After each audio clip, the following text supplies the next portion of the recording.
Hello friends, मैं हूं ब्रिजभूषण और आप देख रहे हैं यूट्यूब चैनल सरकारी जॉब न्यूज़। आज रेलवे आरआरबी एनटीपीसी का एग्ज़ाम था। 9 जनवरी सेकंड शिफ्ट का एग्ज़ाम अभी भी ख़त्म हुआ है। कैसा रहा एग्ज़ाम, क्या क्या सवाल आए, इन्हीं लोगों से जानते हैं। कितने अटैम्प्ट्स किए मैडम आपने? 78। आपने? 81। आपने? 86। अच्छा, करंट अफेयर की बात की तो किस तरीके के सवाल पूछे जा रहे हैं, आ रहे हैं एग्ज़ाम में? नहीं, पेपर बहुत अच्छा है। सारे जितने भी फील्ड्स जो भी दिखाते हैं हम लोग, करंट अफेयर में प्रोडक्शन है या फिर कोई प्राइजेस के ऊपर है या फिर कोई बुक से रिलेटेड है।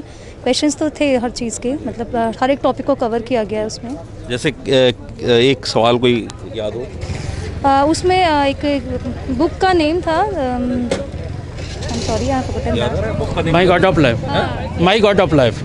माई god of yes, Salman Rushdie की। सलमान रुश्दी की बुक्स, यस। और क्या क्या सवाल?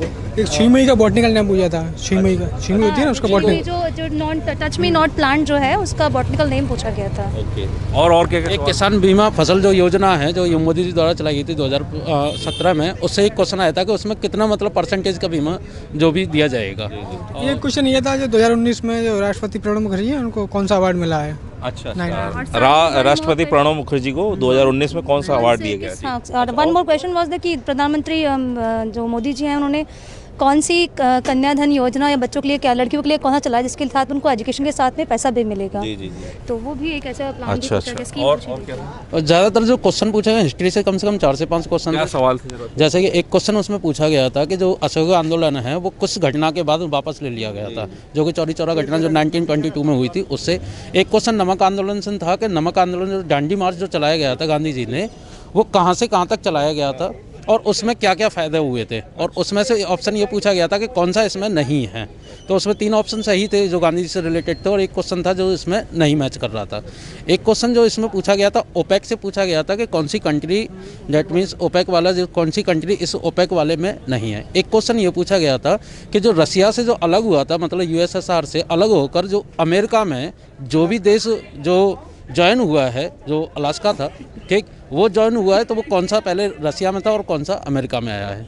उसके बाद जो क्वेश्चन पूछा गया है, एक क्वेश्चन ये पूछा गया था जो यूएन से रिलेटेड एक क्वेश्चन था कि 1945 में जो यूएन से जो क्वेश्चन पूछा गया था उसमें ये था कि जो यूएन जो बना है, जो उसका मतलब जो क्या बोलते हैं उसका जो फाउंडेशन हुआ है, उसमें वो कौन सी घटना के बाद हुआ है, तो वो द्वितीय विश्व युद्ध के बाद हुआ था। जैसा हमारी ई बुक आपने देखी हुई होगी, जो सरकारी जॉब न्यूज़ की करंट अफेयर की बुक है, वो अमेज़ॉन पर भी उपलब्ध है। जो लेना चाहते हैं वो वहाँ से आप ले भी सकते हैं। बाकी हमारा जो ई बुक है वो इसका वीडियो के डिस्क्रिप्शन में आपको लिंक मिल जाएगा, वहाँ से PDF डाउनलोड भी कर सकते हैं। और करंट अफेयर की बात की तो किस तरह के सवाल थे? 2 मिनट जी। वैसे टेस्ट एनटीपीसी का एग्ज़ाम सिंपल ही था। आप इधर। उसमें प्रधानमंत्री समृद्धि योजना जो सुकन्या योजना चला गई थी उससे एक रिलेटेड क्वेश्चन था। एक क्वेश्चन पुलवामा से रिलेटेड था कि पुलवामा में जो सैनिक मारे गए थे वो कौन सी ईयर में मारे गए थे, ऐसे कुछ। ज्योग्राफी में से भी लगभग कोई एक क्वेश्चन ये था कि केवल जो एक भद्रा करके एक वो था जीव अभ्यारण्य, वो किस मतलब राज्य में है, ये पूछा गया था। एक ज्योग्राफी से क्वेश्चन ये पूछा गया था कि जो भारत का, जैसे इसको हम करंट भी बोल सकते हैं, कि जो भारत में जो एक राज्य थे जो रिलेटेड थे किसी न किसी साहित्य से भी रिलेटेड थे, वो मुख्यमंत्री कौन से हैं किसी भारत के किसी राज्य के। कॉन्स्टिट्यूशन से एक क्वेश्चन पूछा गया था कि जो तीनों सेनाओं का जो अध्यक्ष होता है वो कौन होता है, एक ये क्वेश्चन था। उसमें जो तीनों डिफेंस, जितने भी डिफेंसेस हैं, उसमें से कौन इसमें अध्यक्ष है, कौन चीफ है उसका। ओके। जी जी। यूएन से 2 क्वेश्चन है, एक तो उनका महासचिव और एक उनका मतलब जो स्थापना किस घटना के बाद हुआ है, जो मैं रिसेंटली भी थोड़ी देर पहले बताया था। तो महासचिव एंटियो गुटेरेस है इस समय। साइंटिफिक रिसर्च वगैरह से कोई इसरो वगैरह सैटेलाइट GSLV से था। GSLV की फुल फॉर्म पूछी थी। GSLV की फुल फॉर्म। और बस नॉर्मल। अच्छा, कंप्यूटर से रिलेटेड काफ़ी पूछे जा रहा है। कंप्यूटर से कोई फुल फॉर्म या इस तरीके का? कंप्यूटर से 3 थे। एक OCR करके था कि OCR की फुल फॉर्म क्या है, ऑप्टिकल OCR की फुल फॉर्म। और बाकी केबी से रिलेटेड आया था जो 1 KB equal to kilobyte equal to कितना होता है, कितने बाइट होते हैं, कितने बाइट्स होते हैं? जी 1 या 24 बाइट होते हैं उसमें, तो पूछा गया था। और अच्छा, मैथ का बताइए, मैथ में क्या क्या है? त्रिकोणमिति से रिलेटेड क्वेश्चन पूछा गया था। sin theta minus cos theta equal to, question था sin की थीटा प्लस 3 cos की थीटा। एक पाई चार्ट आया था और साड़ी से रिलेटेड एक साड़ी बनी हुई थी, उससे रिलेटेड क्वेश्चन थे। अच्छा, बोर्ड मास वगैरह से बॉडी मास से 4 क्वेश्चन थे। 4 क्वेश्चन बॉडी मास से थे, 2 हाइट एंड डिस्टेंस से क्वेश्चन थे, ट्रिग्नोमेट्री से 1 क्वेश्चन था, 1 ज्योमेट्री से क्वेश्चन पूछा गया है, उसमें केवल स्पर्श रेखा मतलब पैरेलल लाइन के रिगार्डिंग।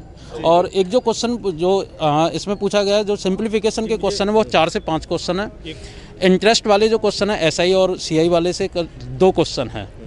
और work and time and work से जो क्वेश्चन पूछे जा रहे हैं वो 2 क्वेश्चन पूछे जा रहे हैं, ठीक। और एक क्वेश्चन जो पूछा गया है वो पूछा गया है उससे मतलब एज वाले फैक्टर से, उसमें मतलब मल्टीप्लाई करना था, उससे एक क्वेश्चन पूछा गया है। और नॉर्मली लगभग इसी में पूरा एक क्वेश्चन उससे था, स्पर्श रेखा से रिलेटेड था, उसमें एक स्ट्रेट लाइन थी, उसमें एक सर्किल था, वो स्ट्रेट लाइन को स्पर्श कर रहा था, और उसमें एक त्रिभुज बना हुआ था। तो त्रिभुज का जो ट्रायंगल होता है, एक साइड होती है, वो ऐसे उसे बाइसेक्ट कर रही थी। अच्छा, मेंसुरेशन और अलजेब्रा नहीं, अलजेब्रा कोई सवाल नहीं था। अच्छा, प्रॉफिट एंड लॉस से 2 क्वेश्चन थे, 2 क्वेश्चन थे प्रॉफिट एंड लॉस से। क्वेश्चन एक उसमें ये था कि जैसे कि एक व्यक्ति ने अपनी जो अंकित मूल्य वो 30% ज़्यादा दे रखी है अपने प्रोडक्ट पर, और उस पर 10% छूट दे दी जाती है। तो उस बताइए टोटल जो वैल्यू जो है, जो एमआरपी से उसने कितना लाभ कमाया है उस पर। कैलेंडर क्लॉक वगैरह में से नहीं, कैलेंडर नहीं, पाइप सिस्टम से 1 क्वेश्चन था। पाइप सिस्टम से ये था कि 3 नल थे, जिसमें 2 में तो दे रखे हैं आपके दिन, जैसे 4 दिन और 2 दिन, और एक में 12 घंटे दे रखे थे। अब तीनों नलों को अगर एक साथ खोल दिया जाए तो वो कितने समय में भर पाएंगे, जिसमें ऑप्शन में काफ़ी कन्फ्यूजन था, जिसमें 2 ऑप्शन थे दिन के अनुसार और 2 ऑप्शन थे घंटे के अनुसार, घंटा में कन्वर्ट करना, ठीक। लेकिन जो आंसर निकल के आया वो घंटे के अनुसार आना था।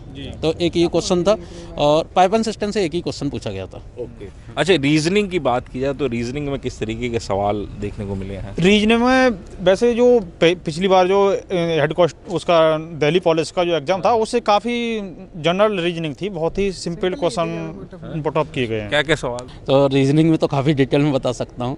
4 क्वेश्चन जो पूछे गए हैं वो पूछे गए हैं सीरीज़ के, नंबर सीरीज़ के, जो रीजनिंग भी कह सकते हैं और मैथ में भी कह सकते हैं।